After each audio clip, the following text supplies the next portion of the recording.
Intrecciare nasse di giunco è un antico mestiere della nostra tradizione costiera, arte custodita da qualche anziano pescatore nel Sineis. L'inviata è Antonia Moro. Pescava ancora fino a 2 anni fa, poi l'umido, il mal d'ossa e la moglie l'hanno convinto a fermarsi. È Giovanni, 83 anni, di Cabras, ma vive sul mare a Mandriola da 51. Lo vedevo da mio padre e mia madre.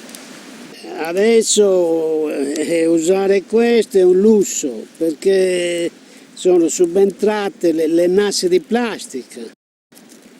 E questo qui diventa un lusso, devi tirare giù, un lusso è sacrificio, devi tirare il giunco, lasciarlo seccare 1 mese per diventare così e poi devi lavorare la nassa, fare una nassetta di queste, vederla, non sembra niente a chi non sa, però ci vuole un giorno di lavoro, 8-9 ore di lavoro.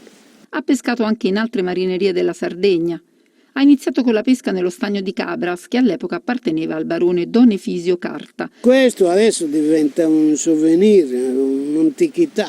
Il mare è una tradizione di famiglia, anche suo figlio, 46enne, è pescatore. È stato un bravo pescatore? Fino a questa età, abbastanza.